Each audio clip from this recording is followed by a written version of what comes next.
Hello, everyone, and welcome to today's press brief. I'm Donna Bush. We're here with our leaders today to find out and get information, vital information that is, on Hurricane Beryl. We'll begin with a prayer from our Honorable Premier. Thank you. Shall we pray? Almighty God, we just pause to acknowledge your deity, Lord. We want to thank you for safely bringing us through and answering prayer. We thank you that we're in a country where we can still freely, without fear of contradiction, acknowledge Almighty God. We want to thank you for everyone that played their role, the media, the government, the civil society, individual person, Lord, and adhere to the various notices that went out so that we were prepared as best that we could. Lord, today as we come to this press conference with closing remarks, an opportunity for the media to ask questions, to serve as a conduit to get it out to our constituents, we pray that your divine presence would just be here with us, guide and direct. Give us the wisdom, knowledge, the temperament that would be pleased and exalt your name. These mercies and favors we ask in Jesus' name with thanksgiving. Amen. Thank you very much, Premier O'Connor Connolly. Joining us on the panel today are Her Excellency Governor Jane Owen, Premier the Honorable Jana O'Connor Connolly, Deputy Premier the Honorable Andre Ebanks, Minister of Tourism and Ports the Honorable Kenneth Bryan, and Minister of Health and Wellness and Home Affairs the Honorable Sabrina Turner. Also joining us in studio are members, senior civil servants, as well as members of the media who are also, some of whom are also joining us via Zoom. Welcome, everyone. Let's begin by going to Her Excellency Governor Jane Owen. Thank you very much, Donna, and good afternoon, everyone. Thanks for coming into this conference. It feels quite a relief, doesn't it, to be here on Friday morning, kind of looking back over the last 48 hours, or indeed the last 5 days, really. It's been my first experience of preparing for a really big weather event here in Cayman. I've never experienced a hurricane before. So for me, it has been a big learning experience, and I'm so grateful to all of the support I've had and the great collaboration from Honourable Premier, the whole of Cabinet colleagues sitting with me here, and indeed everybody else. It was a relief to go back to Government House last night and to find it still standing. And I hope many of you have had a similar experience to me, you know, a bit of foliage in the garden, but no major damage. My real takeaway from all of this has been to be so impressed with how Cayman together has handled the whole event. I've been very impressed, obviously, with our emergency services, but also the structures that we've put in place right across government. And very importantly, I've been really impressed with all of you, you know, everybody out there, all of our community that has come together to share information, figure out what we're doing, and stick together and try and come together to tackle things as a group. I went round yesterday, driving around with Honourable Premier. We were looking at the damage, the debris going around the roads. There was quite a lot of rain, wasn't there, yesterday afternoon? So we were driving through that. And it was, again, rather a relief to see not too much damage. I was very impressed to see, though, even within a few hours of the all clear, just how much work was going on to tidy things up, which is so crucial for us getting back to work. So thank you very much to everybody who is part of that effort to get back up and running, because we shouldn't forget that that involves a huge number of people as well. We sit here today on the 5th of July. It's very early in the season, isn't it? So I think we are also very aware that we are at the start of the season. We need to continue to be prepared. How are we going to do that? Well, relying on all of you and our structures to continue to plan. The United Kingdom stands with us. They just had an election yesterday. I'm sure some of you might have been watching that. Honourable Premier and I had the pleasure of speaking to our new Foreign Secretary David Lammy, we had a conversation with him this morning. I'm sure Premier might want to say a bit more about that, but he was very, very supportive and very concerned and very pleased that we hadn't had too bad a hit. So he was asking lots of questions about that and reaffirming the UK's commitment to our islands. So one of the concrete examples of that commitment that you will see later today and tomorrow will be, we have got this ship in the region. It's there to provide humanitarian and disaster support. Obviously, we're not going to need them to be doing a huge amount of that over the next couple of days. But what we do need to do is to work together to plan for future events. So that is why the ship will be coming in. We will be having these strategic conversations, getting to know each other well, because the ship will continue to be in the region for the whole of the hurricane season, which I think will be something of a comfort and can be an offer of supplementary and supportive help to the great response that we have got here on Ireland anyway. So all of that is good news, I think, and I wish you all well. Thank you for helping to ensure that we've got through this and everyone has managed to stay safe. Thank you. Okay, thank you very much, Your Excellency. We're now going to go to our Honourable Premier, Ms. Juliana O'Connor-Connolly. Thank you, Dawn, and good evening to all. It is with a profound sense of gratitude and relief that I address you here this afternoon. Indeed, our prayers have been answered. I make no apology for that. After the passage of Hurricane Beryl, the all clear was given for all three of our islands, as you would recall yesterday, with no reports of injuries to residents or visitors. As far as we are aware of now, there have been no deaths reported that are directly related to Hurricane Beryl. You would have heard that there are 3 deaths, I believe, in the Eastern District, but I'm reliably informed that they have no direct relationship to Hurricane Beryl. As Jeremiah said in Lamentations chapter 3, 22 and 23, because of the Lord's great love, we are not consumed. For his compassions, they never fail. They are new every morning. Great is your faithfulness. And I believe that if we're not able to say that after this, then perhaps I need to invite you to church on Sunday morning. All airports, I'm happy to report, including the Owen Roberts Airport in Grand Cayman, as well as the Charles Colonel International Airport in Caymanbrac, are open, and my Minister of Tourism will give more fulsome details on that. The cleanup operations are also currently underway across the country to ensure the well-being of our residents and visitors. And I give apologies for my minister responsible for infrastructure, Honorable J. Ebanks, who is attending the families who have lost loved ones this morning, and the Minister for Tourism will stand in his stead and give the report. He also has Ms. Leda Nicholson-Coe here with us in the event he needs to have any holding of the arms. The minister responsible for sports and youth as well has also provided information from his ministry, and I've asked my esteemed Deputy Premier to, after he's done his, to deliver the remarks in that regard for the Honourable Minister Isaac Rankin. I would also like to say that while we know that some residents, especially those on the southwest of Grand Cayman, suffered some severe damage, and as Her Excellency said, we had an opportunity to tour all 19 constituents yesterday, all 17. I won't get to tour mine until sometime late tonight or tomorrow morning. We were able to see the damage that was caused by waves. We have generally been spared widespread damage. There is obviously damage to our agriculture. I myself, being a farmer, not really looking forward to touring my farm tomorrow morning. I've seen pictures that it was described to me that I have a carpet of avocados and mangoes. So I suspect my colleague farmers have suffered the same damage. So we will direct our minds to that to see what type of approach we can take, because food security is everybody's business, and we want to ensure that we have stabilized and give all the assistance that Honourable Minister Jay may need in that regard.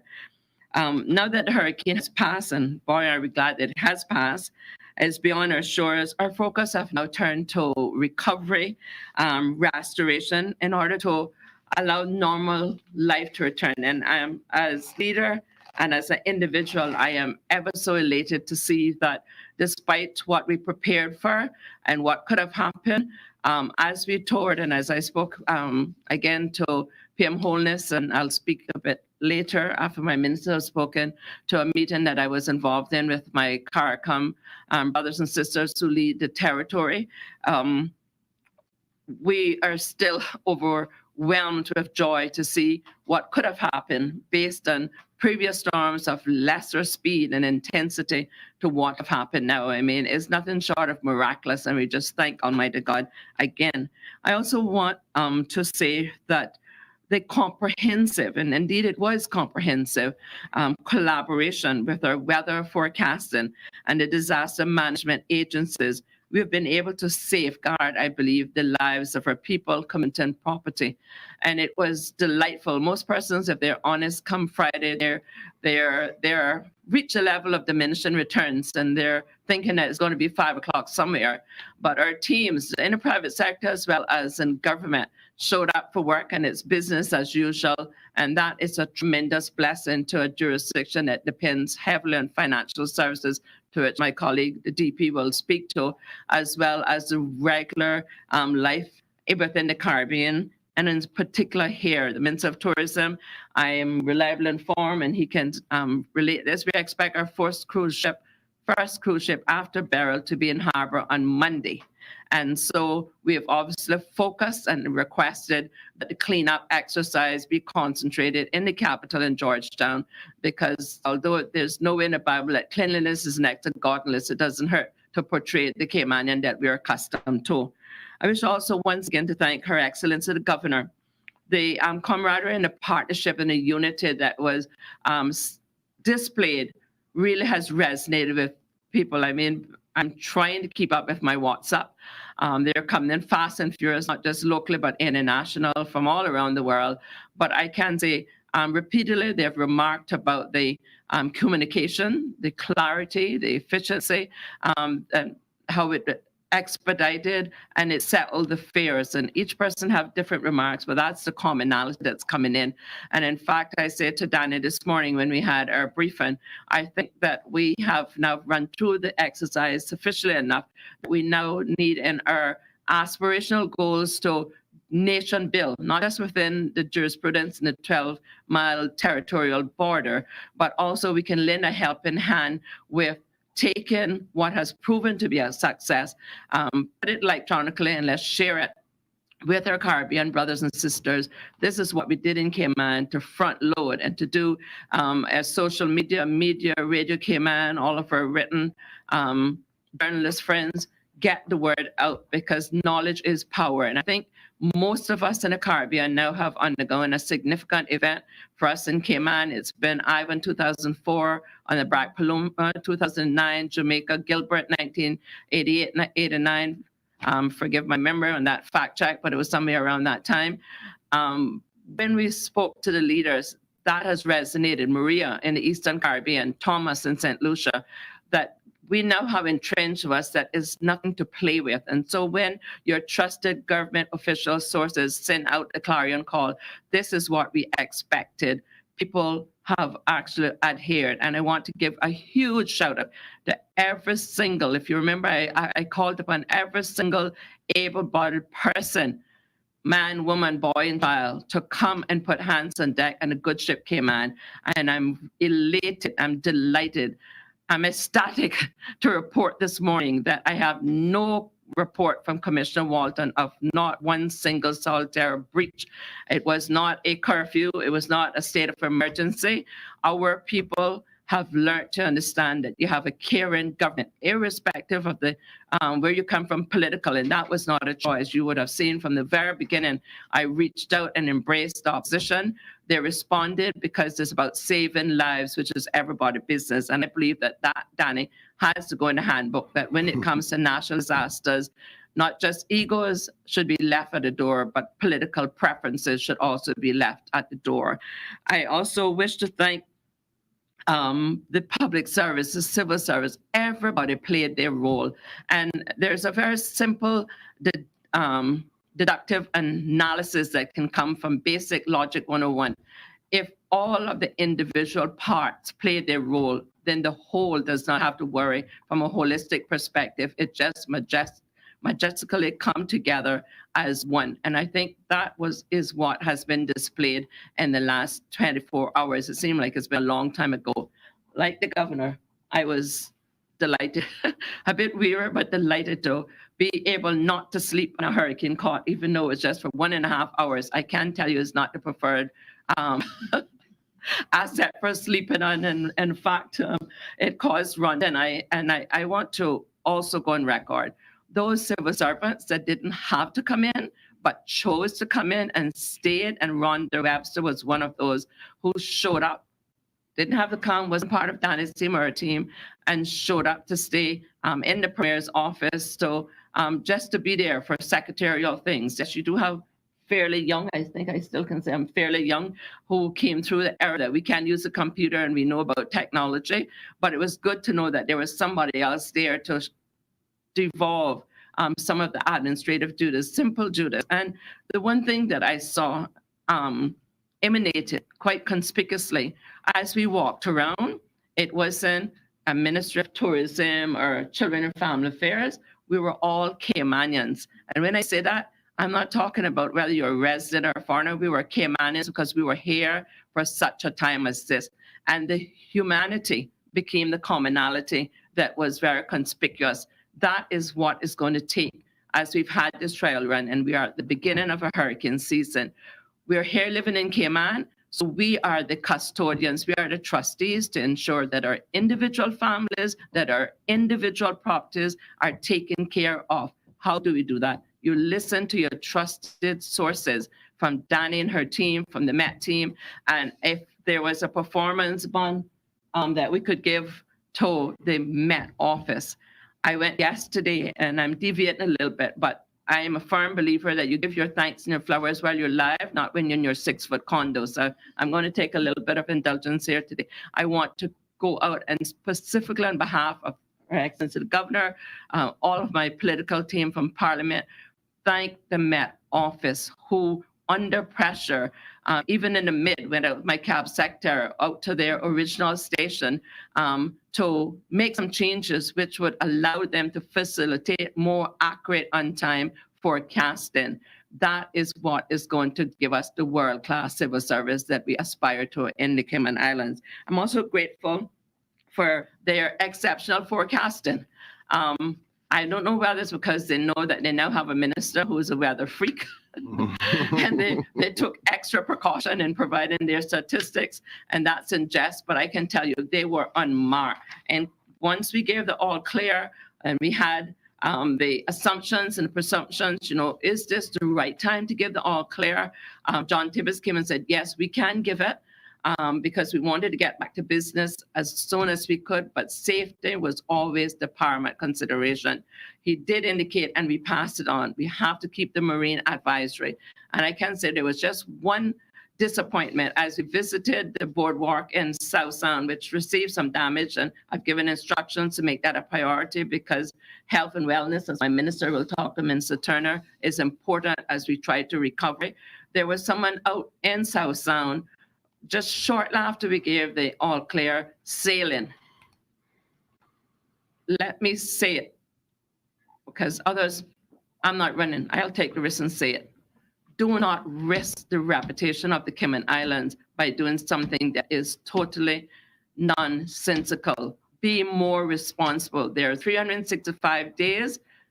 Delay your gratification for 1 or 2 days and listen to the official sources.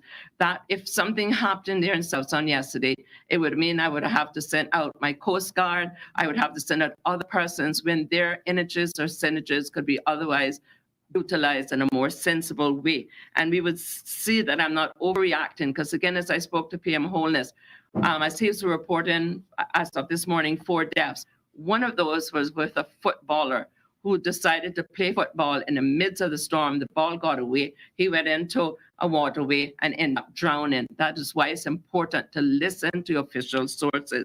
The Their information, as I said, from Hurricane Beryl, showed that the wind shear chart on Wednesday morning was a 03.07 of a moderate to strong shear over the Northwest Caribbean. Why am I saying that? For those of you who study weather, that was important because we believe that that helped to lessen the intensity of the storm as it approached Cayman.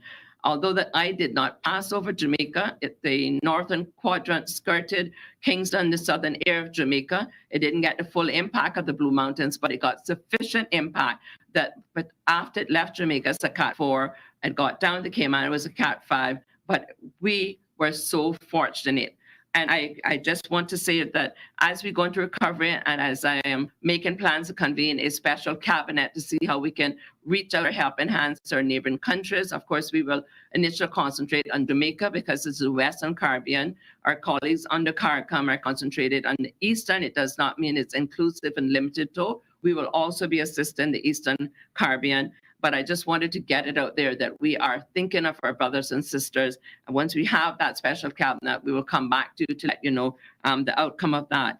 While we are almost unscathed, it is important that, like I said, we recognize our Caribbean neighbors.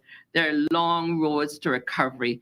I mean, PM Ralph said this morning that there are at least 2 of his islands that it's just totally wiped out. So they have urgent needs like food, water.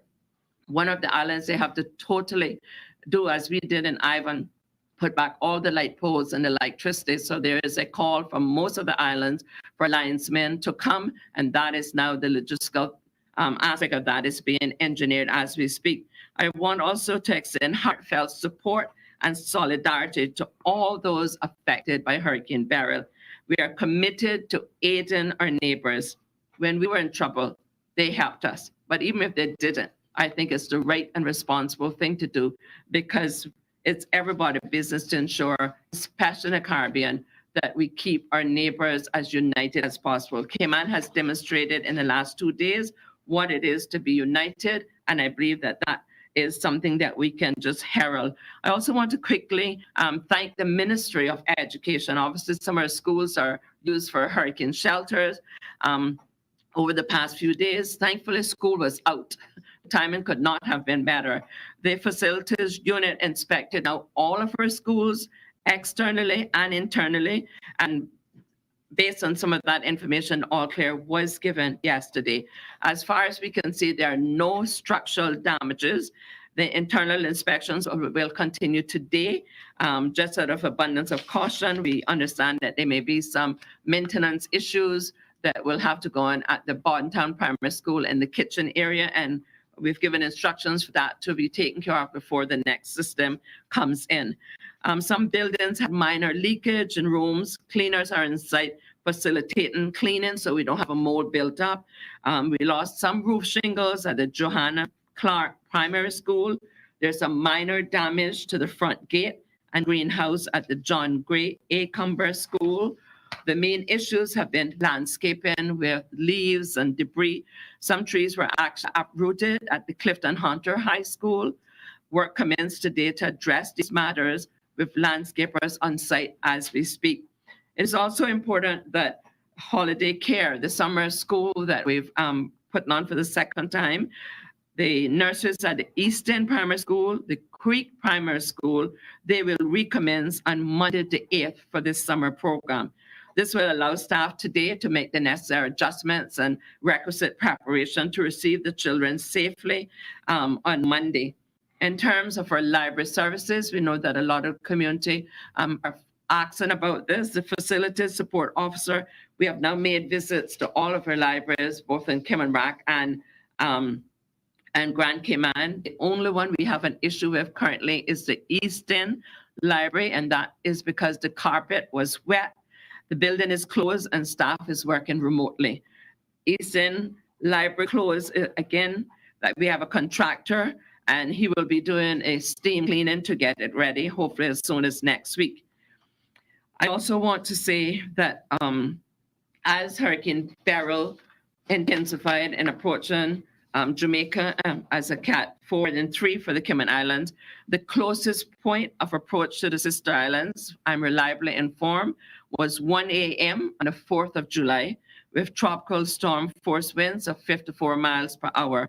At its closest point at 6 a.m. on the 4th of July, Grand Cayman experienced maximum sustained winds of 40 knots or 46 miles per hour, peak gusts up to 64 miles per hour or 56 knots. Grand Cayman, I'm told, was 2 miles away from hurricane force winds. Rainfall from the 3rd to the 4th total 81.4 millimeters and 3.2 inches on Grand Cayman. The tropical storm force winds were experienced for a duration of 13.5 hours, beginning in the evening of the 3rd of July at 11:30 p.m. in Easton, who was the first to welcome Beryl, and lasting until 1 p.m. on the 4th in the Republic of West Bay. What man you call me a Republic? There was there was an observed wave height in Easton at Jack McKinnell's canyons of 22 feet. There were notable storm surge, raised water level up by 4 feet above the normal tides in the southern coastal areas. The weather outlook, there have been some social media in circulation, so I just want to take a quick second to say that AL96 has weakened to a tropical wave, causing disorganized showers and potentially gusty winds in the Greater Antilles. The marine and weather alerts. Small craft caution is still in effect for upcoming adverse weather conditions on Sunday and Monday. The latest information we have is that we should be experiencing some rain on Sunday and Monday. If that changes, we'll come back to you live time with real information from our Met office. Thank you. I went a bit long, but I hope it was important enough to say. Thank you very much, Premier O'Connor Connolly. Now we're going to go to our Deputy Premier, the Honorable Andre E. Banks. Good afternoon, Cayman. Donna, it is a pleasure to see you and our smiling press corps under these circumstances, which could have been completely different. We start off this press briefing with prayer, but I think it's worth repeating to thank and give honor to God for a way in which the Cayman Islands was spared. It's a wonderful sight to tour the constituency, to go see the office, see the staff, people going about their business, coming into GAB, and people coming in and doing their jobs. And on a lighter note, to just show that business just continued as usual, I thought this weather disruption would get me out of going to the dentist this morning. No, the appointment was on and I had to go. Pleased to report. So thank you very much. Honor to God. Turning now to the Ministry for Investment, Innovation, and Social Development, a few updates. From the Needs Assessment Unit, the disbursement of the additional $400 to offset storm costs for those who are long-term financial assistance recipients and those seafarers and vets were all processed. There were approximately 1,760 direct deposits that should now be in all client accounts. There are 172 checks that were processed. They were unable to be distributed prior to Beryl, but should be made arrangements to be collected from NEU today. Over 300 clients received top-up on their food cards earlier than expected. The West Bay District usually scheduled needs assessment visit for today will need to be rescheduled, and we'll announce a date in due course. Children and Family, Department of Children and Family Services, all residential facilities have been checked on and all residents and staff are faring well. The DCFS social workers and community development officers have been checking on their clients and residents across the island as soon as the all clear was issued. Sunrise Adult Training Center, Sunrise will open to staff only tomorrow to accommodate some staff scheduling and preparations. Normal service for clients will resume on Monday coming. I'd like to highlight, just as a moment, Donna, the Sunrise drivers and the use of their vehicles that assisted in transporting wheelchair users in the community to shelters all over the country prior to the storm. In terms of our nonprofit organization partners, Meals on Wheels will be doing deliveries and check-ins today as normal. NCVO, Keys, Hope for Today, and the Pines, all of those residents have been checked on and staff are doing well. The Crisis Center walk-in has reopened today, and all of the nonprofit associations have said this is an ample time for me to give another call for charitable contributions from the community because they would be under more stress under these circumstances. It's a long season ahead. We need to keep our guard up. So all those kind donors and private donors in the community, please feel free to show your graciousness again. And Friends of Caymans overseas. Computer Services Department switching to innovation, all priority applications for the system were operational throughout the storm, no issues to report. And our Center for Business Development is reopened to clients as of noon today. All programs are running as scheduled. That is a good segue into Financial Services and Commerce, the second ministry. I have reports from Cayman Finance that firms were able to complete work remotely and did not miss a beat during the storm. They have well-established business continuity plans that were again tested and remain solid. I have a report from SEMA. The licensees regulated by SEMA are required to provide the authority with their business continuity plans. Monetary Authority confirms that there have been no issues been reported by licensees from the hurricane. The Monetary Authority's operations continue as usual today. They have a robust business crisis and continuity management plan. Real-time data backups and synchronizations were fully operational if necessary, but they were not stressed during this time. In terms of General Registry, Department of Commerce and Investment, Department of International Tax Cooperation, and the Intellectual Property Office, no issues to report. All public counters are open today.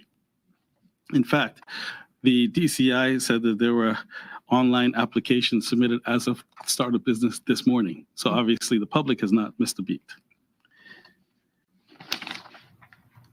Chamber, turning to local commerce. Chamber of Commerce has said that all commerce activities have been restored. There has been an excellent response from the business community in terms of their preparedness and their continuity plans. Supermarkets and supply stores were well stocked, and they voluntarily opened, as we mentioned at the last press briefing, on a public holiday. The Chamber of Commerce activated its Council of Associations to provide important updates, and that's what enabled us to get important intelligence throughout the storm. This may be, Minister Bryan, this may be part of Minister J.E. Banks' update, but I would say, even though CUC is not regulated under my ministry, from what I could see, Premier, I found their communications to be outstanding. They did it sharp and on point, and their responsiveness to the storm held up well. So I'd like to give a shout out to CUC. As mentioned by the Premier, Donna, I'm tasked to read a report on behalf of Minister Isaac Rankin for the Ministry of Youth, Sports, and Heritage. I'll turn to that now. Quote, pre and post debriefs were held with senior management to discuss Hurricane Beryl. Prior to Hurricane Beryl's approach, all facilities were secured. As such, Minister Rankin is pleased to inform the public that all facilities are in good condition. National Gallery of the Cayman Islands is good, with the exception of some fallen trees. The National Museum fared well and just needs a bit of tidying up. The Youth Services Unit, which is located at the Intergenerational Hub, is fully operational, with the exception of some minor issues. The Department of Sports it's in good condition with only some minor damage and the cleanup of debris. All staff are in the office and are fully operational. And in real time, the Chief Officer of the Ministry, Ms. Teresa Echenique, wanted me to add this footnote. In addition to the notes that I have just read, highlight that the team and the ministry worked to ensure that valuable artifacts were secured and protected. The ministry also encourages that families always do the same if they have any heritage items that they wish to pass down to their family. If they're unable to secure the same, they please donate those to the museum or contact the ministry on 244-2426. Thank you, Don. Thank you, Minister Banks, Deputy Premier. We now turn to Minister Kenneth Bryan. Thank you, Donna. Good day, everyone. Good afternoon. It's an honor to be here, and like my colleagues and Honorable Her Excellency, the Governor and the Premier and Deputy Premier said, thank God that we were spared ever so much. First, I would like to recognize our first responders and our emergency services workers and those who work in the National Emergency Operations Center and our Joint Communications Services because without them, we wouldn't have been so prepared, so responsive. And I really think they need to be at the forefront of where we are today. Also with you as individuals being prepared. You have so much to be grateful for. With that being said, our hearts goes out to our brothers and sisters around our region in the Caribbean who have been affected by the devastation of Hurricane Beryl. And we stand ready, as you heard the Honorable Premier say, to support them. By way of general tourism update, I'm very pleased to report that our infrastructure remains intact and that our attractions and accommodation partners weathered the storm without any significant damage. My team at the Cayman Islands Department of Tourism is contacting all the industry partners to arrange walkthroughs and conduct assessments. And all we've heard so far is everything is positive. Moving on to specific entities that fall within my ministry, the Ministry of Tourism and Ports. On behalf of the Ministry of Tourism, I extend my heartfelt thank you to all of our tourism partners, particularly those at the Cayman Islands Tourism Association. Working with them to let our stakeholders know that what the government is doing was key to making sure that this process was at ease for our visitors on the island. We're very grateful also to our airline partners, but more particularly our national flag carrier for the amazing work that they did throughout this process. There were significantly increased outbound flights over the past few days to support the safe evacuation of thousands of visitors. I said at the last meeting over 1,000, and that number was wrong. We did a whole lot more, and I'll tell you shortly, to support the evacuations of our residents and our guests. One of the benefits of having a national airline is during times like this, when there's hurricanes or any other kind of emergency, they were able to quickly amend their schedules to aid the preparedness and evacuation efforts.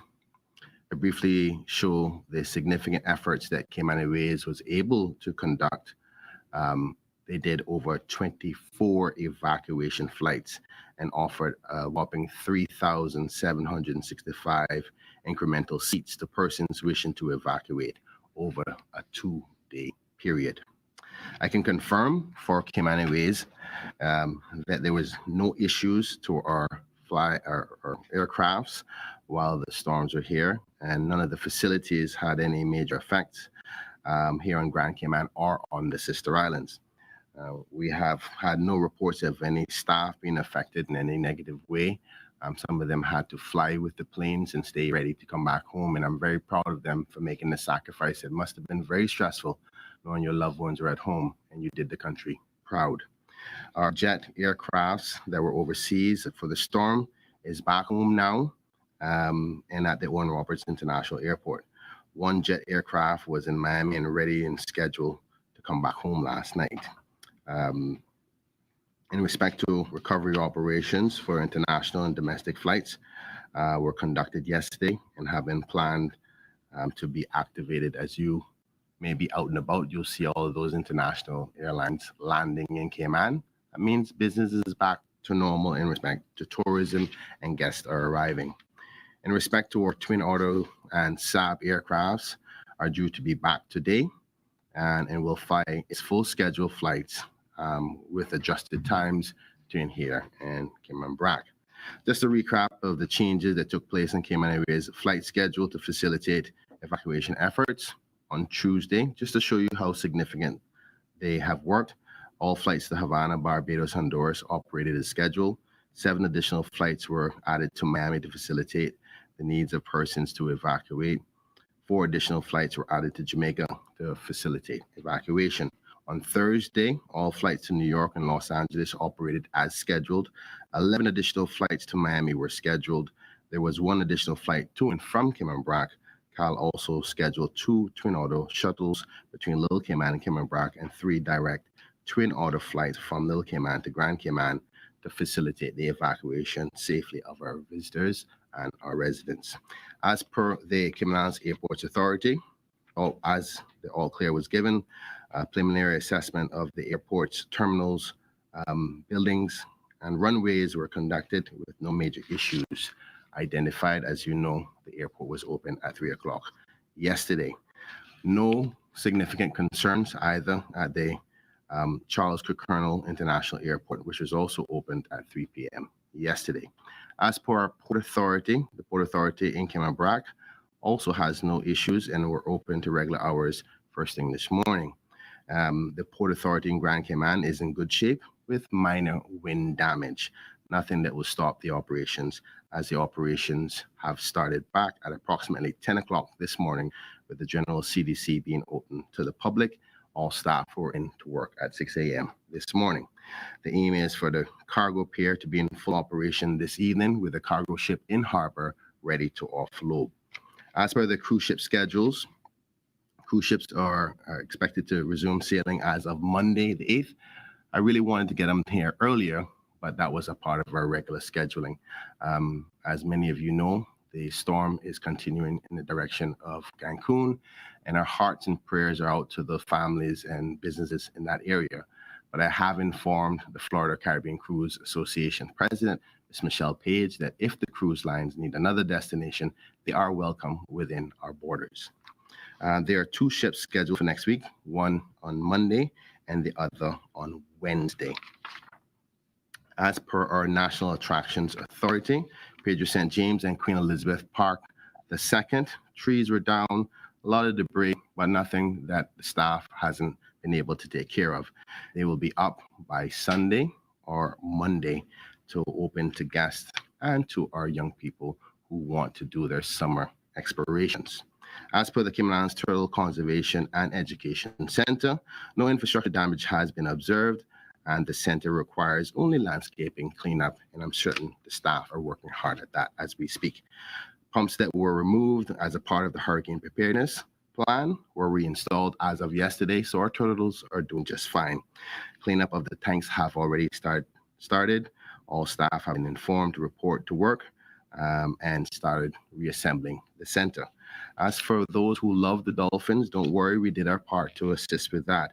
We've been advised that Dolphin Discovery is using their freshwater pool to keep the dolphins safe throughout the storm, and the venue will be reopened once operations, the appropriate cleaning and sanitation has been completed.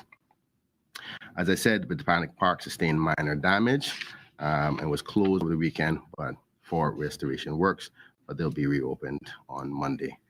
As per the National Museum, that falls under the Honorable Isaac Rankin, but it is a key component to our tourism product that will be expected to open later today. As per our accommodations and tourism businesses, the ministry has been informed that none of the major hotels have had any major damage, minor things like branches and cleanups. The only major one that are having a delay is the hotels in the Eastern District. With all that being said, I am pleased to provide that the reassurance of the Cayman Islands are open for business. Our accommodations, our restaurants, our taxis, our attractions are already open or very, very close to opening. As you heard me say earlier, we are already welcoming international airlines to welcome guests here. As I bring my remarks to a close, it is important that we once again acknowledge the devastating damage that Hurricane Beryl has inflicted upon other Caribbean territories. Tragically, it has claimed 10 lives thus far. Our thoughts and our prayers are with our Caribbean neighbors, Grenada, St. Vincent and the Grenadines, Barbados, Jamaica, and those who are grappling with the profound loss and devastation. By comparison, the Cayman Islands have been extremely fortunate, but that does not mean that we should be complacent. Hurricane Beryl is just the first major storm of the season, and the forecasters have predicted that there could be up to 13 hurricanes, of which 4 to 7 could become major hurricanes like Beryl before the season is over. We must not let our guard down. We must continue to be vigilant and stay in a state of readiness in order for us to be able to get through this season. I therefore ask you to hold a sense of togetherness and community spirit that has been so evident across the Cayman Islands over the past few days. It is with this unity that we will see through any further challenges ahead. And I want to remind those that are listening to please keep your supplies. Put the plywood aside, the sandbags aside, and any dry goods that you bought, and keep them because we're going to need them for the rest of this season. With that being said, I want to thank you all for your resilience and your cooperation throughout this process, and may God continue to bless our beloved Cayman Islands. I will give you the update on behalf of the Honorable J.E. Banks after the Minister, Sabrina Turner. Thank you. Thank you very much, Mr. Bryan. We now go to Minister of Health and Wellness and Home Affairs, the Honorable Sabrina Turner. Thank you, Donna, and good afternoon, everyone.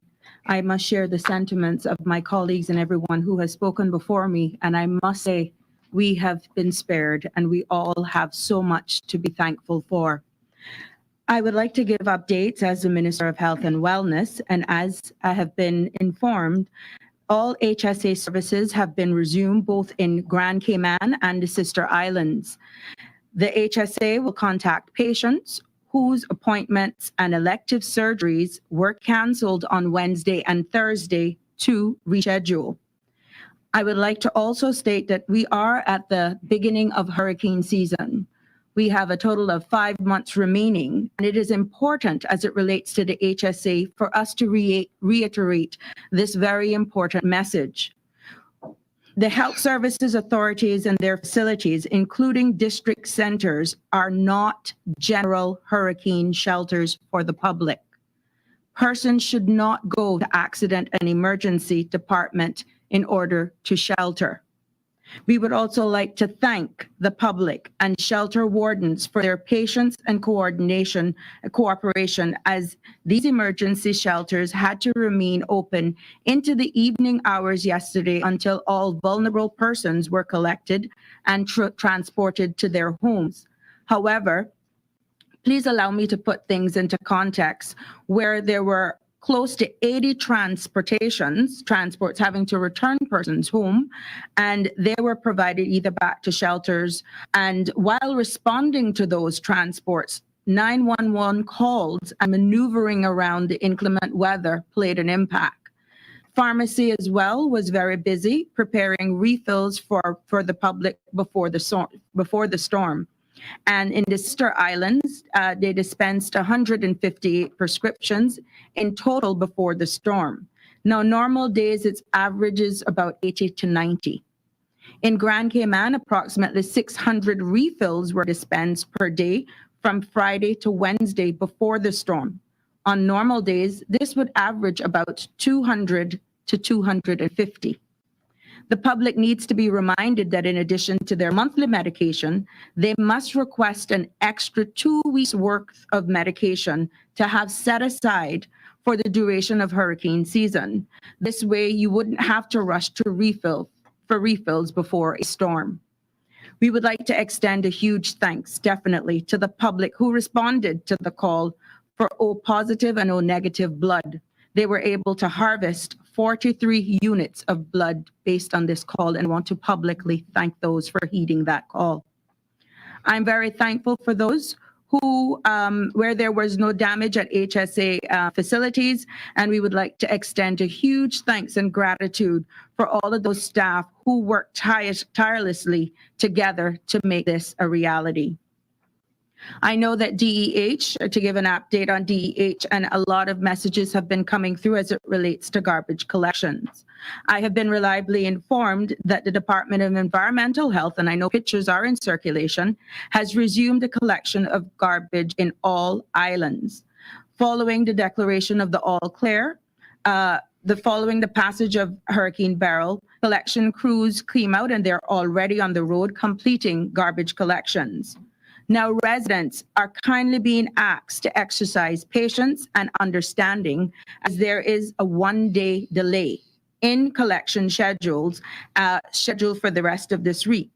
Now, routes that would have normally been collected on Thursday will be completed on Friday the 5th, and the routes scheduled for Friday will be done on Saturday, July 6th.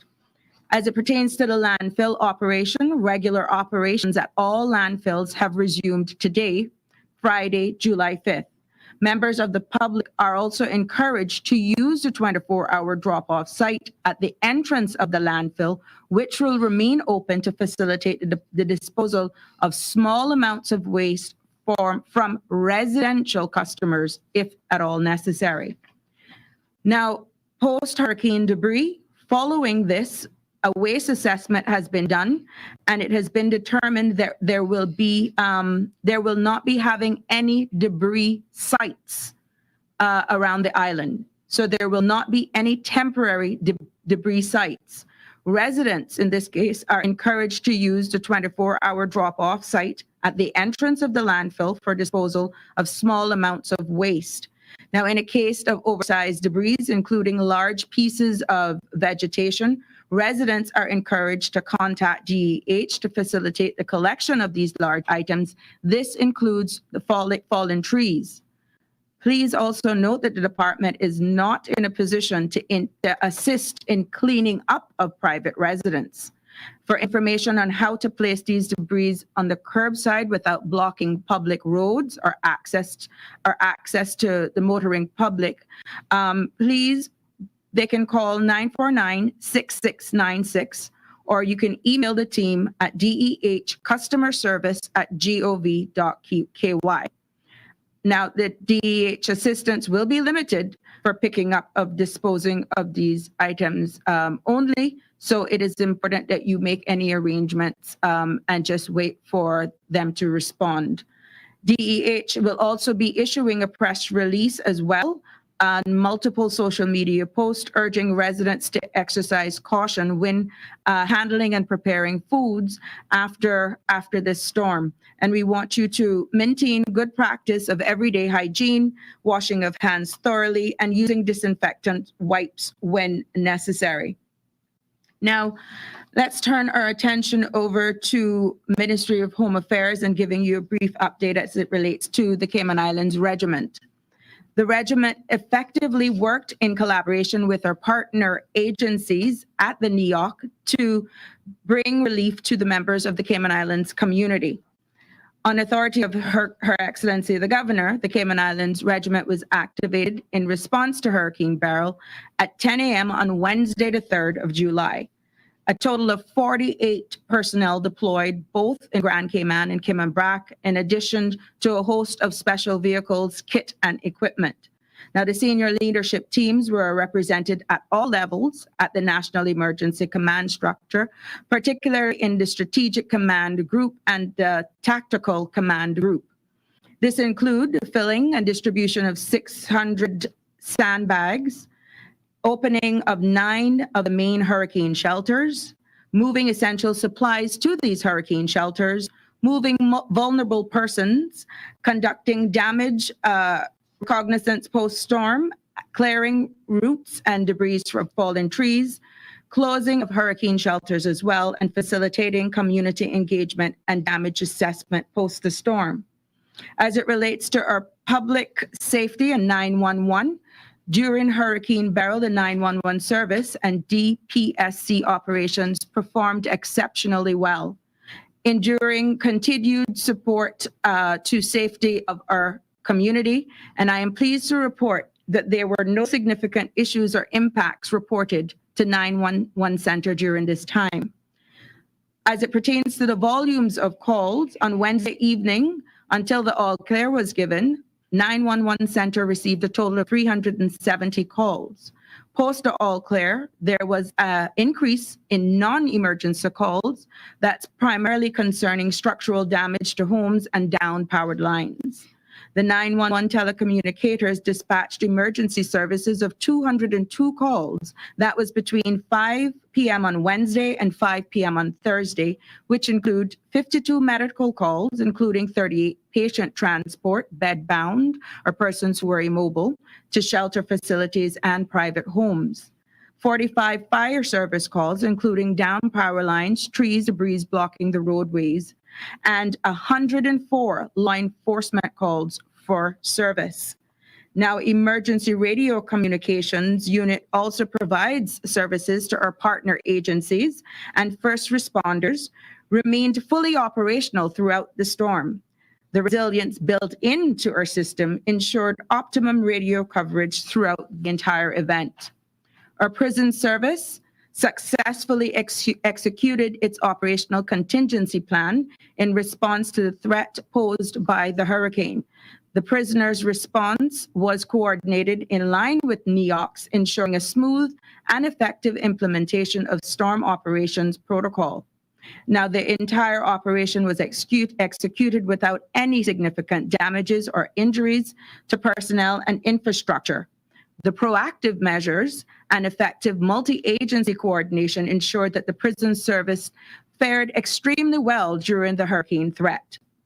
The contingency plan was promptly activated, directing staff to their designated duties. Prisoners were kept informed about the ongoing situation throughout regular updates. Families of prisoners were allowed special accommodation to deliver necessary supplies ahead of the storm's impact, and adequate provisions were in place to ensure sustainability for at least 5 days. Female prisoners and those in the enhanced rehabilitation unit were relocated to Northward Prison, resulting in a total population of 255 prisoners. The prison service was supported by officers from the Royal Cayman Islands Police Firearms Response Unit and were based at Northward Prison for the duration of the storm to ensure security and public safety.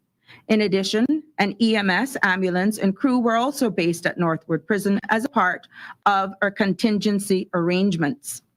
The prison resumed normal operations at approximately 4 p.m. on the 4th of July after the all-clear was given. The fire service, in response to the threat of Beryl, the Cayman Islands Fire Service executed its continuity and operational plans, working as part of NEOC's structure to ensure coordination of public safety initiatives. Now, upon receiving the all clear, the fire crews were deployed immediately to conduct damage assessments. Key areas of focus included assessing of light poles, street lights, downed trees, and debris impacting road accessibility. Information gathering was relayed to 911 for collation and used to make critical public safety decisions, including for the all clear.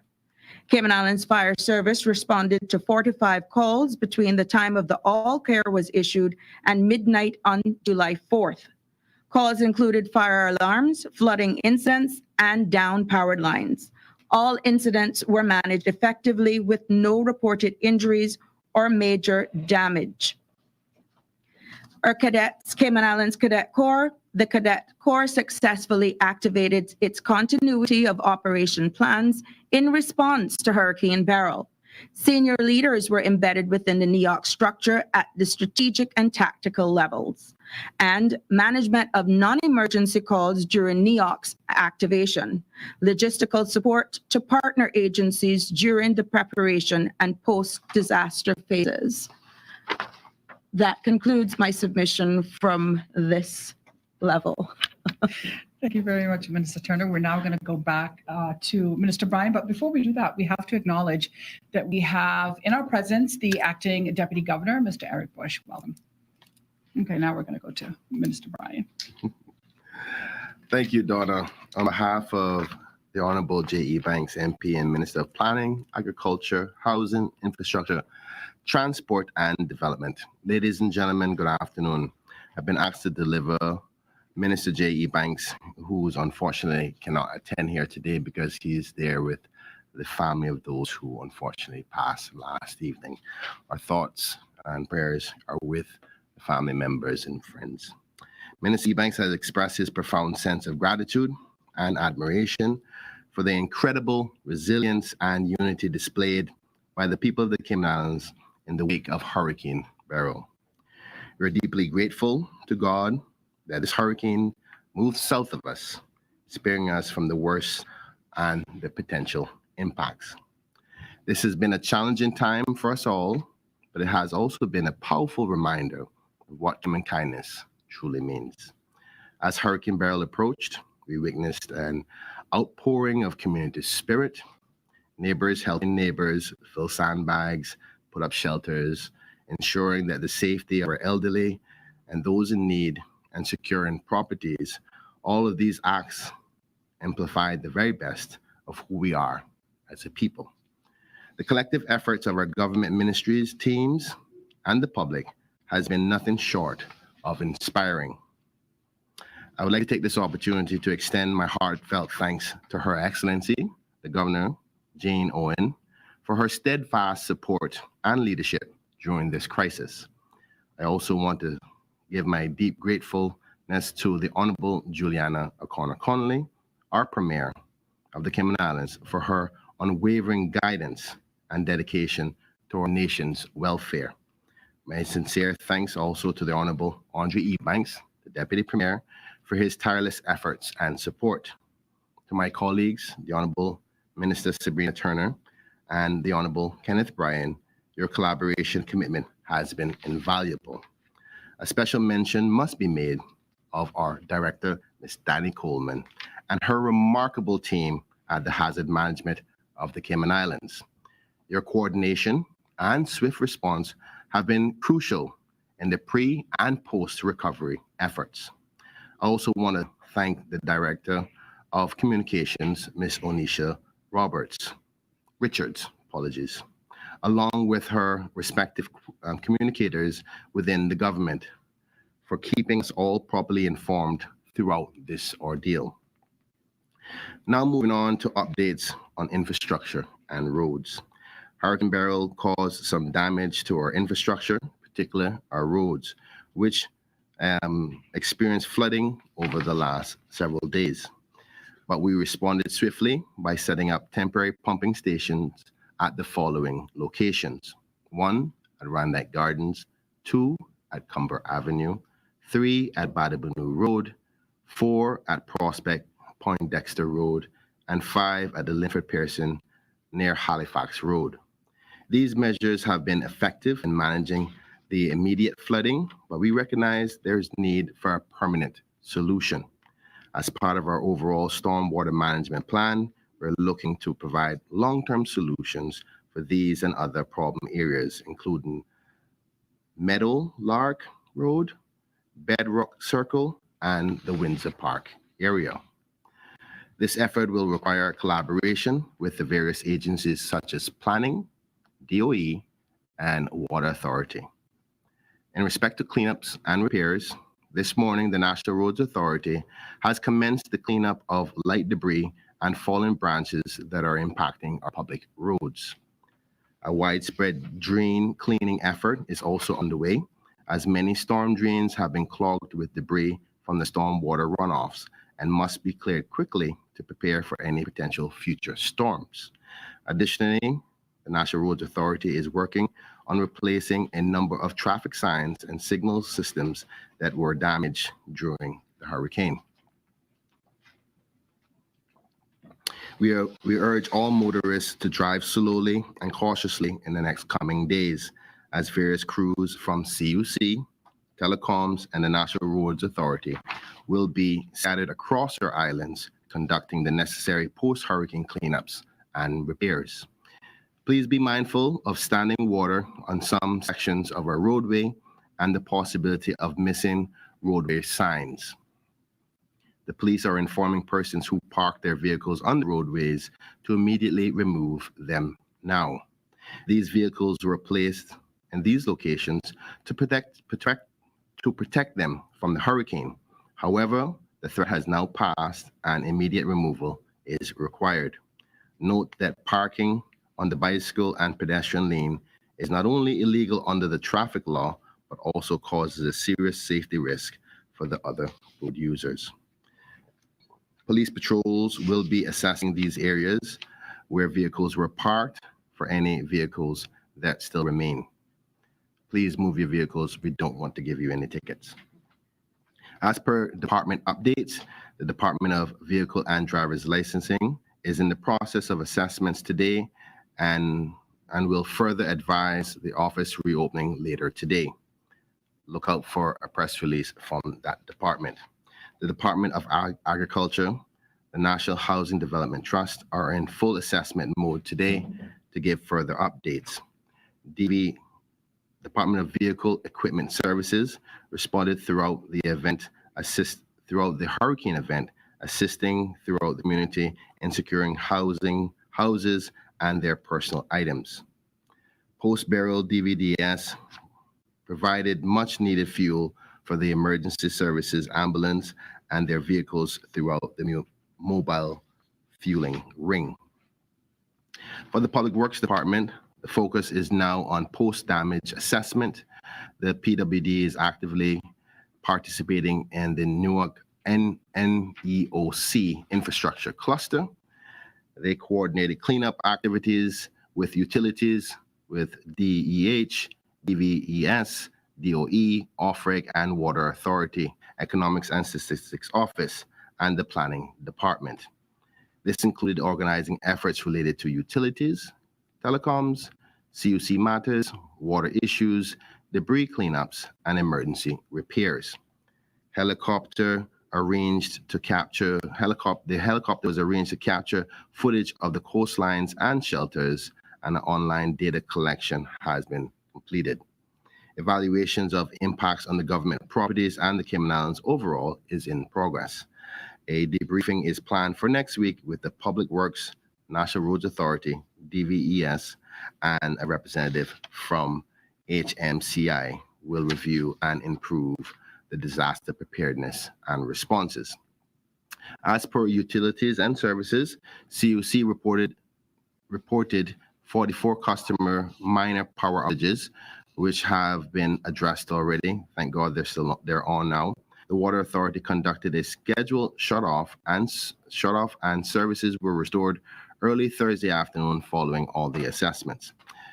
Cayman Water Company reported no interruptions throughout the storm.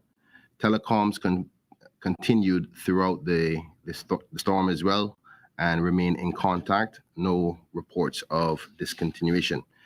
OFREG confirmed that all fuel suppliers had significant stock to last for several weeks, and thank God we won't need those stocks.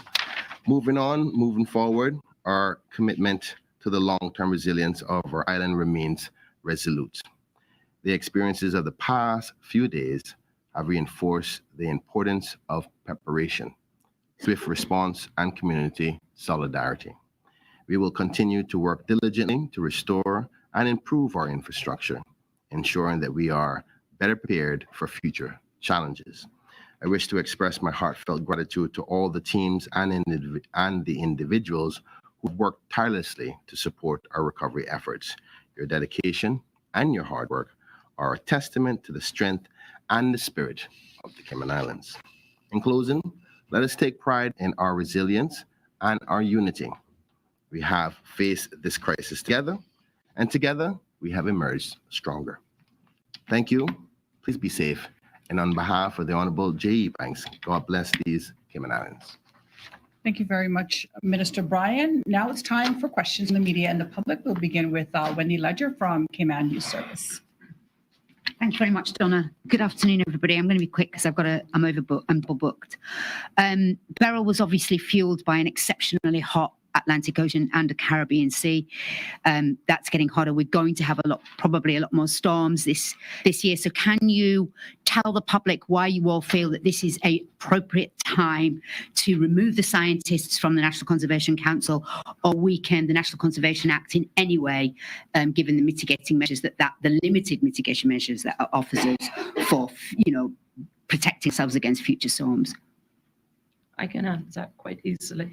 Thank you, Wendy, for your concern always on environment. It's admirable and appreciated. Thank you. The answer to that is quite easy. I don't even have to think about it because we're not doing it. Thank you. So that's an easy fact check. You heard it from me. Fantastic. Okay, I can go very, very quickly to the second question then. It was probably for Minister that's not here, Ms. Cathy, but obviously everybody realises that there's some issues still going on with regen and it's not coming on board. Given again, we've got just foliage debris this time, but the next storm it could be concrete rubble and everything. Are we going to do another review of the landfill to check the true life of the existing Mount Trashmore to get us through the next few years and how long and everything? Is that on the cards? And also, it'd be great if you could say what's happening with regen, but I don't expect you to. Okay. What I can do is to be a conduit to convey what your concerns are, and because and your own admissions in the next few years. I'm going to ask my minister to get it out to you in the next few days. Okay. Thank you very much. I appreciate it. I'm sorry I got a rush, but You're welcome. Thank you. Okay, thank you very Thank you, much. Wendy. We now go to Ralph Lewis from the Canadian Times. Good afternoon, Donna, and good afternoon, members of the panel. I want to thank you for your detailed presentations because it has sort of deleted my question list. And however, I have two short questions. One is for Danny Coleman, other one's for the Premier. Danny, how many people went to the shelters? I can answer that 1,000. Okay, very good. And in fact, I can elucidate further because in speaking to my colleague from Jamaica, they have hundreds more, like 600 members, serves me right. And they stood up some and they activated some, and the aggregate sum that he had into his shelters was 1,000. So when you compare the millions in Jamaica studying, aiding 385,000, I think we did very well. Thank you very much. And the question for you is, we have done very well. We've been blessed and we have gone through this storm. However, it's at the beginning of the hurricane season and we believe that we will have many more. What do you say to those people who may become complacent with going through this and doing well and feel like they can manage any other hurricane? Mm-hmm. Well, there's a song that says, "Don't mess with my tutu." At the risk of plagiarizing, I'm going to say, "Don't mess with Mother Nature." Okay. And for us, it's not just a theological or ideological thing that the government is trying to intimidate or create fear. We're just trying to be safe. And because the well-being of our people is of paramount consideration, if you're entering that senior citizen age, like some of us, and you have those senior moments, if you are entering the temptation where you want to be free and loose and barefoot, then might I remind you that YouTube is a wonderful conduit to go back and type in Iowa 2004, Paloma 2008, and you'll have a vivid reminder as a picture's worth 1,000 words. Thank you very much. Thank you, Donna. Okay, thank you so much, Ralph. We now go to Zoom, where James Whitaker from the Compass is standing by. James? Hey, good afternoon, guys. Thank you again for everything you've done over the last few days. I just want to ask, obviously, it's going to be a very busy season. And is there anything, any key lessons that were learned from this storm that will help us for the 4 or 5 possible storms that may be coming ahead? And is there a sense that this is sort of a new normal for hurricane seasons now to get storms this early? Don, if I could take the latter first, I think it is a new normal. Obviously, we recognize that even those who didn't believe in climate change is a real thing. Those of us that believe in the Bible over 2,000 years ago that said that island and seas would be inundated, and paraphrasing, as sea levels would rise. So it's a new phenomenon, but for those of us who are paying attention to the signs of time, we're not in any way surprised. But what we can do is mitigate. And so one of the first takeaway lessons that we learned is that what we did up front with allowing people to be prepared, being reasonable as business entrepreneurs to give them time to be good leaders within the government service, where we allowed our civil service time to go home, but also teaching our people to fish rather than just giving them a fish. And that's why I'm glad that my Minister of Tourism emphasized and reiterated when he had an opportunity to speak that the plyboard that we gave you is not for you to go and trade or to barter. It's for you to go and paint up if you didn't have a chance to paint it up, to preserve it, find a safe place to put it. And for me, that don't have somebody around always to batten it up, my safe place is on the windowsill in November. And that's one way we know we won't have the temptation to take it down so easily. The other takeaway I think that we ought to look at is that, as I said to the team this morning, we're excellent, we're prepared, our people are now, I think COVID was, I never thought I would find something good to say about COVID, but one thing I think COVID taught us is that when you get instructions from the officials, you listen to it. Before that, there was a little bit of blank. Let's keep it positive here. But the takeaway from that is that even during the storm, I think we're almost perfect. It's that the real test is going to come is with the recovery. This was an excellent test run. It We came out unscathed practically. There is some cleanup that needs to be done, but I'm happy that people are taking its own initiative. So one other takeaway is that if you have your property, if you're able to do it, and some of you have persons that come to do landscaping, and if I just want to say kudos to the property in South Sound. When we visited there yesterday, they obviously kept their insurance in place. They weren't the culprits that take out the insurance, get your mortgage, and drop the insurance. Not only that, but they showed up and they realized that it was a need for security. So they put their own security, which did not put a strain on our national police to go there. In addition to that, they got persons to come out and board up the properties. What was very impressive was that in this short period of time, because we visited in the afternoon, Governor and I, they were also able to relocate the occupants as there. Now, that is the type of civil responsibility that we want to see permeate throughout the various social stratification within our jurisdiction. Because when we begin to care about each other and be our brothers and sisters care, there will be no other place like Cayman. We're small enough to have a perfect jurisdiction. That's why we have more than 120 something plus nationalities. The other takeaway is that when it comes to water, and it's a takeaway action from us. Water Authority falls under me, and it's no secret that I brag about them, and I still will brag about them. Was I disappointed that the policy was in place and was implemented the way it was? Yes, I was. And they're not hearing it here. They heard it before I came here. But I'm equally elated that when we brought them to the cabinet room, Ms. Gillian, Tom, they're reasonable people, they're professional, and they are persons who live here and have an interest. And so it was extended to further time. The justification for that was that obviously during Ivan, we had a lot of infrastructural damage. And so it caused problems in recovery afterwards. And so they were trying to protect the infrastructure, seeing that the impact of the storm is going to be most heavily felt on the south coast of Grand Cayman. Unlike the Water Authority, who just serves the West Bay Peninsula, it was a different risk analysis that they had to do. But we were grateful that CUC, the Water Authority, and all those decided to keep on.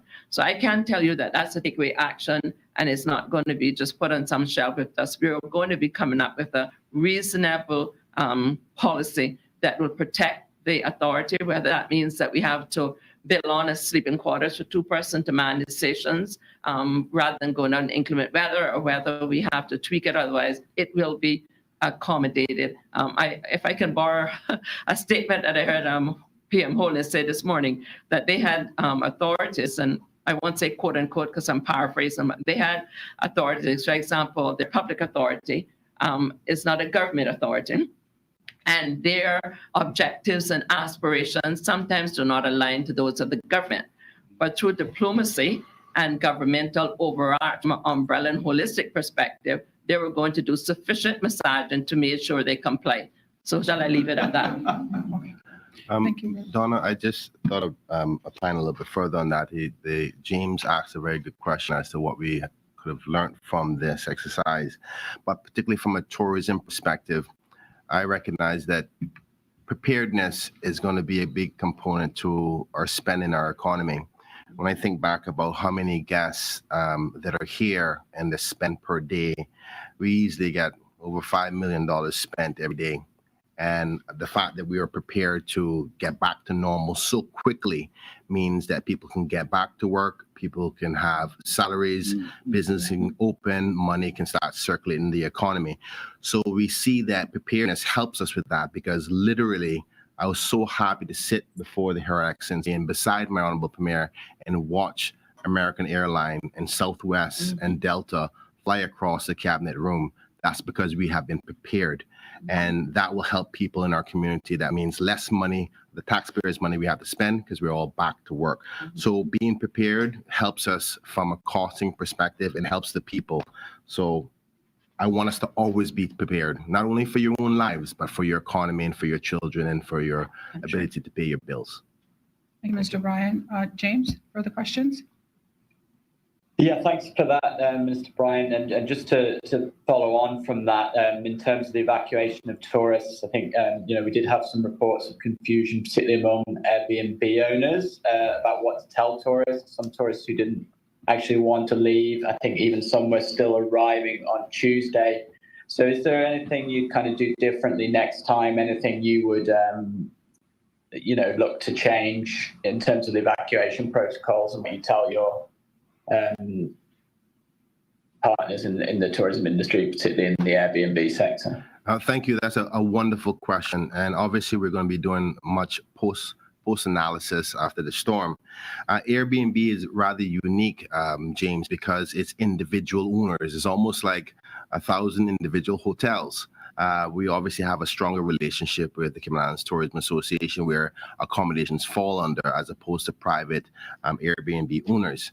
But this is a learning curve for us, and maybe with their distribution, when a guest come, you can have a card to say, in the case of emergencies, this is the government channels you should go to, zonings of where you are. So what we've learned so far is more information available for those independent providers and the Airbnb owners themselves to be in tune. So we're going to be working closely with that and maybe be a part of the licensing regime through the Department of Tourism when we do our inspections. So communication is information is what it is. There is the contractual parts that we can get involved with, which is the determination between the guest and the Airbnb owner, whether they want to leave or not. So I can't speak to that technicality, but we would always advise them as per their safety and help them to evacuate if they choose to. Or if they want to stay with us, there's always the shelters that are available. Donna, I can ask again. Yeah, just go ahead. Yeah, so just to follow up and make sure I understood correctly, did the Premier say just a second ago that there was going to be no changes to the conservation law under this administration? Is that what she was saying, and why that change of heart? And do we think then that there needs to be anything else done to protect wetlands and that balance between development and the environment, given the kind of drainage and storm resilience role that some of those natural features perform for the Cayman Islands? Thank you, Donna. In law, we would say that's a leading question, but as a former practitioner, I will respond accordingly. One, you did not hear me say that. Secondly, the question from Wendy was whether I was going to remove the scientists. Again, that was not the situation, so that was easy to respond to. The third rule is that there's a rule called anticipation, and currently the process that we've reached with the national conservation law is that Cabinet have now approved drafting instructions, which have gone to Attorney General Chambers. We are not yet in possession of the draft bill. I anticipate that members will be in possession of the draft bill within the next 7 days. But I can tell you, based on the instructions, I won't say Marl Road because there was more of them. The gravel road in Cayman did not quite get it right. But because I've been in this turf for a long time, I understand that truth has that innate, wonderful propensity and capacity to surfacing and becoming most conspicuous. Parliament's about to convene next week.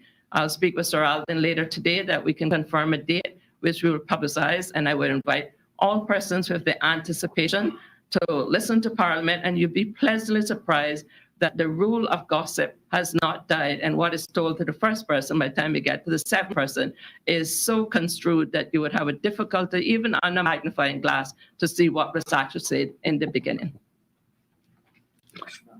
Well, thanks for clarifying, because I was a bit confused by your answer earlier. Just to, if I can squeeze in one quick additional question. Final question, James. Yes, final. Financial services. I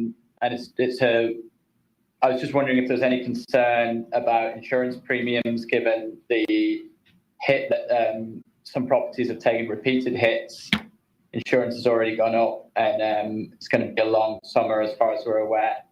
And while he's on the microphone, I don't know if he has any words about the new Labour government and the potential impact on the financial services industry.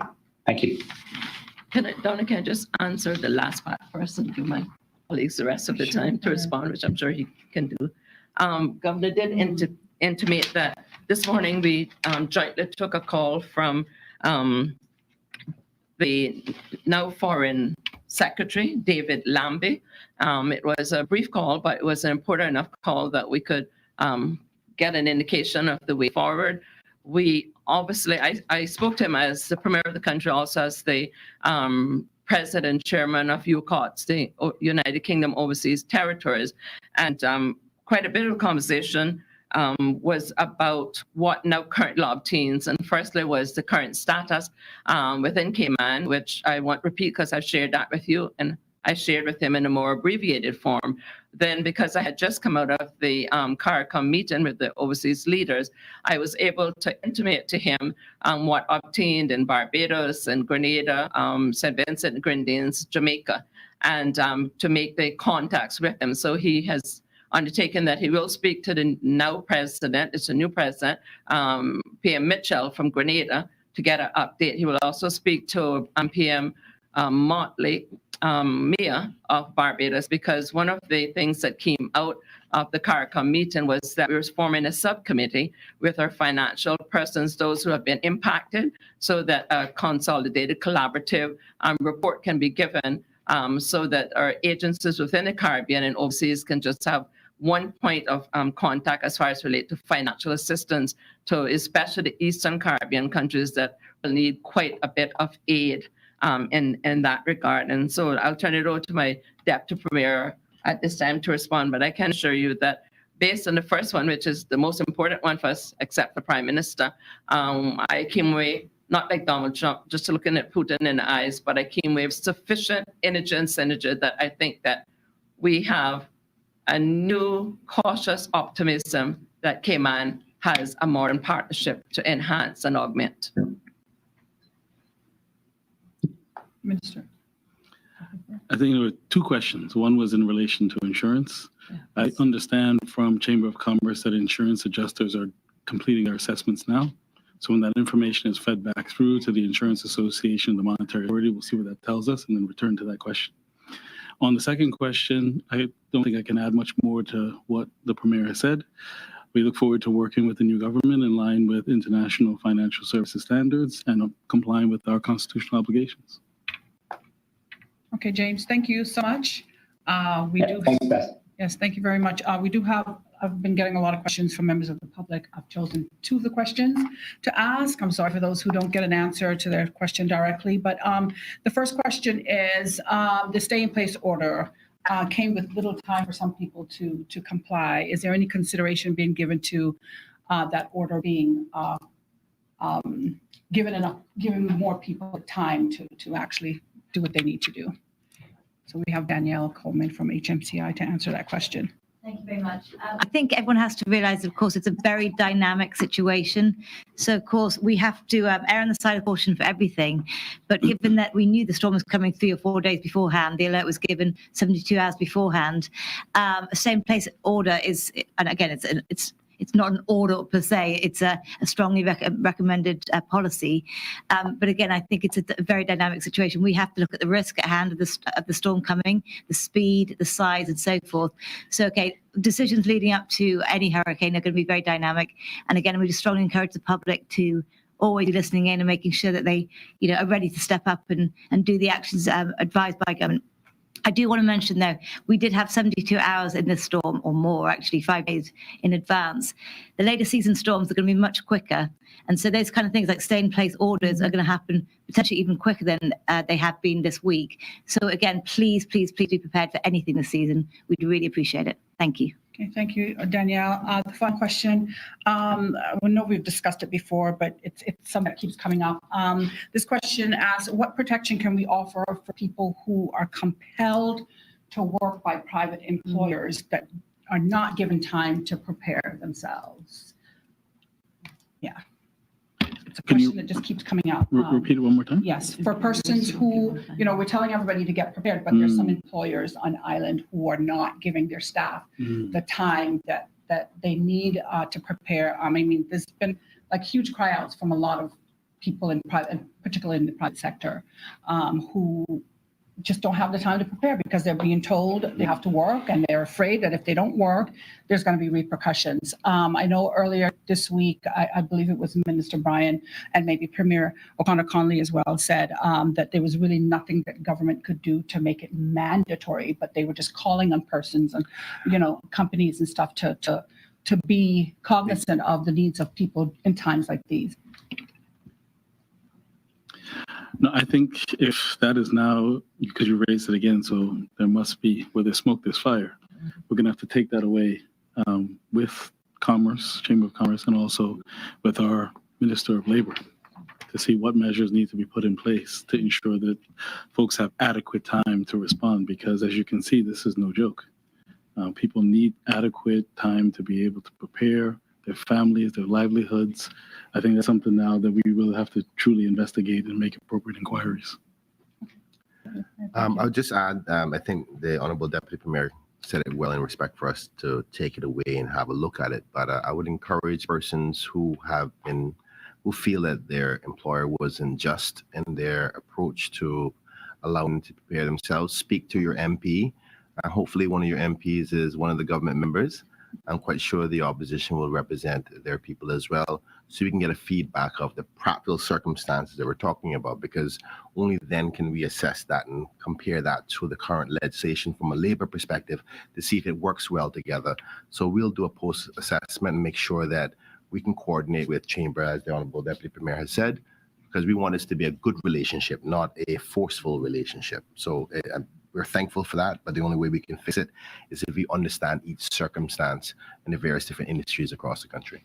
Thank you. And Donna, also my minister responsible for labor and border control isn't here. He had some constituents matters that he had to attend to, but I certainly would have a sidebar word with him in addition to what my ministers have already said, because I think this provides a novel opportunity for labor to sit down with both employer and employee to find out both sides of the coins and see how we can mitigate both sides.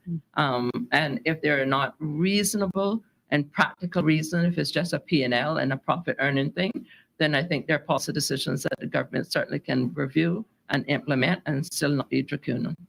Okay. Any final words from panelists? Premier, I just thought, as per the Honorable J.E. Banks, I just got a note to confirm that CUC can confidently say now that all customers negatively impacted by the hurricane has had power restored. Amen. Any final words? Could I just come in really briefly to say that it's been, really interesting listening to all of this, and I think it shows that now that we're looking back over the last few days, we're also really keen to take the learnings from it. It's something we've all been discussing together in the executive group. I think for me, it's kind of shown that our structures do work.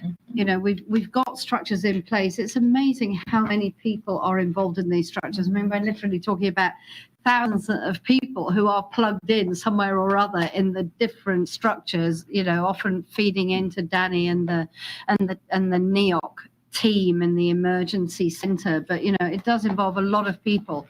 So I'm very aware the scale is quite big, and we're always up for more people. If there's volunteers out there, community people out there who would like to get involved, for example, in managing the shelters, which is something we talked about a bit earlier on today, it's really important to try and manage this scale, because I think we're aware if we get a lot more weather, and if we get it more frequently, we're all going to continue to get very tired. So actually, if you're out there and you're interested in becoming part of it, please talk to us, talk to your parliamentarians, because I think we're definitely up for that.